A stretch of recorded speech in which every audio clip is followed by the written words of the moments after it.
Hi everyone, it's Nick. Welcome back to my channel. So on my recent video of Trends That I'm So Over Part 2, I had a comment from somebody named Ruthie who mentioned that I should do my own version of trends that I love. And I thought I kind of covered this in my Trends 2021 video, but then I thought she's right. I really was just talking about upcoming trends that are going to happen, but I never really touched on the current trends that I am really loving. So let's talk about the trends that I actually love in this video. Okay, the first trend that I love is terrazzo. So if you're not familiar with terrazzo, it's essentially concrete with mixed in quartz and marble, and could be glass and all sorts of kind of different materials, and then usually bound with some sort of a resin. It creates this really gorgeous sort of pattern. I love this. So it's not a natural stone in the same way that marble and granite is, but what it is just this really interesting, fun design that just looks like birthday cake or like confetti. It just looks really fun and colorful. And now everything old is new again, and so this style really came through in the mid-century as sort of a really cheap alternative to natural stone. So it's kind of funny because now some very smart marketers have brought it back as sort of a luxury item, but it's a little bit different than the terrazzo that we sort of saw in the mid-century pieces. It's a little bit more brighter, a little bit more colorful, a little bit more contrast, and I just love this. So for all of you that are saying that the trends of white and gray, which have been so prevalent for a good decade now, and you want to see more color and you want to see more sort of like fun and life into a space, terrazzo is a really great way of doing that because it's used in a lot of countertops, it's used in different decor items, but it's just really interesting and fun and colorful, and I love that. So a really great way to use terrazzo in a space is to sort of pull colors together for the space from the terrazzo. I've seen this time and time again. It's a trend that you're seeing a lot of. People are really utilizing the color in kind of a really effective way to sort of build a cohesive space. So here's a good example of a spin studio called Common Ground here in Vancouver. It was designed by House of Bond, which Karen Bond, if you don't know, she's a fellow YouTuber.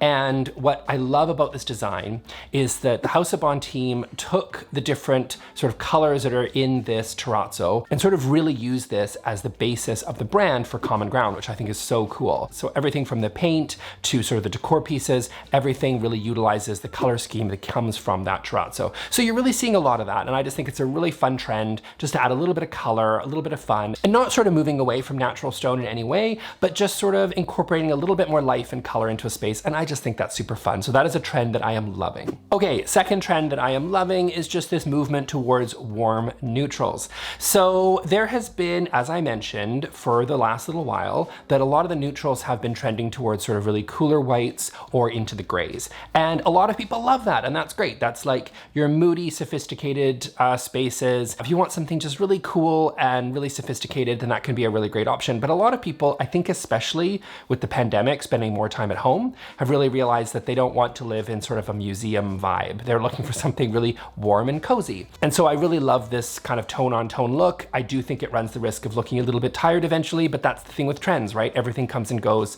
and you just kind of have to sort of know that that's part of the territory when you're dealing with any sort of kind of trends. But for now, this is a trend that I think is really great. Just this really movement towards these warm, cozy neutrals. I think it's awesome. Okay, third trend that I am loving, and again, this feeds into the warm neutrals, which is like the movement towards like pampas grass and other grasses. Now, if you suffer from allergies, this is like a walking sneeze. You're bringing in items with a high risk of sort of allergies right into the home, which I don't recommend.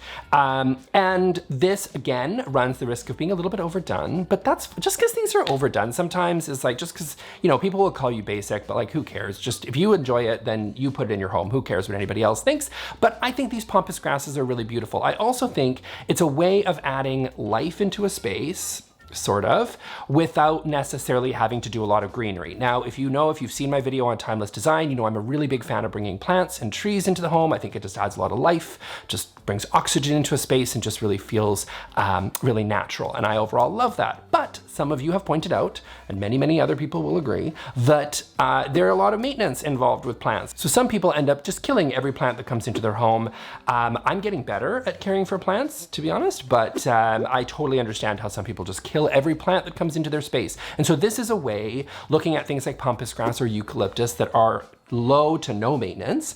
And that's really great because a lot of people are really looking for that. They want to bring in something natural into the space, something organic, something with some life into it, but they don't want the maintenance of bringing in all the plants and stuff into their home. So I think this is kind of a great way to do that. So I'm definitely enjoying this trend for that reason. Okay, my next trend that I really love is vertical slat walls. So if you guys know me, you know that I love an interesting wall. In fact, my first video here on YouTube talked about panel molding because I love panel molding. I love interesting walls. If you're wondering why these walls aren't interesting, it's because I don't live here. This is an Airbnb, my place flooded, it's a whole story. But I love interesting walls. I love when people get a little bit creative. In fact, before I really thought about walls being sort of really interesting and unique, when I was kind of starting my interest in interior design, I thought, what the heck am I gonna do with all these plain white walls, right? And I'm sure many of you have been there, many of you are there right now. And so you're thinking, what can I do with all these really boring basic walls? And now I'm at a point where there's like panel molding and paints and wallpaper and peel and stick wallpaper if you don't wanna make a huge commitment. And of course, vertical slat walls, ways that you can make your space a lot more interesting. And now I don't even have enough walls. I have not enough walls to do all the interesting things I want to do with them. But vertical slat walls are super in right now, and I just think they provide sort of really subtle texture to a wall. They can oftentimes just kind of create some shadow to a space. So it makes the walls look a lot more three-dimensional, which I love, rather than just having a plain blank wall. You're able to kind of give it more character. It's got a little bit more dimension, creates more shadow, which is more interesting on the wall. They can really play with the light in interesting ways.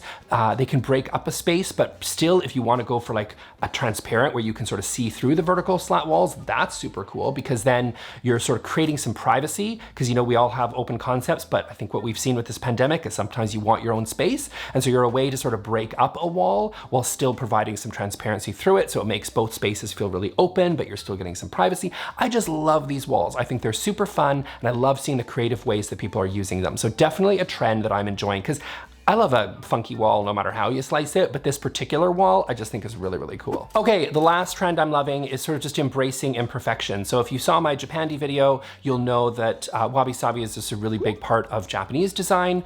And that's super interesting to me because I just think, although that holds kind of deep cultural significance in Japanese culture, I just think here in North America where I live, we're just sort of coming on to this idea that things don't have to be really clean and perfect in order for them to be beautiful. And I think that's really fun. So we're seeing a lot more sort of ceramics in imperfect shapes. We're seeing a lot more just imperfection and understanding that there's beauty in things that are not so clean and so perfect all the time.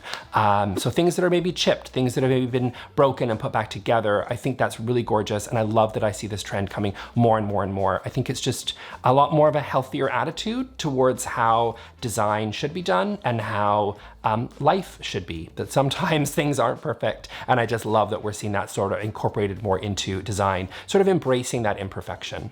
So that's a trend that I'm really loving. I'm going to link to a playlist for trends that I am not loving, but I do think that if you guys like this video, I am going to make this its own playlist because I think trends that I love is something that I can keep doing because as trends change, I'm going to share with you which ones I like and which ones I don't. So stay tuned for that and I will see you all in the next video. Thanks, bye.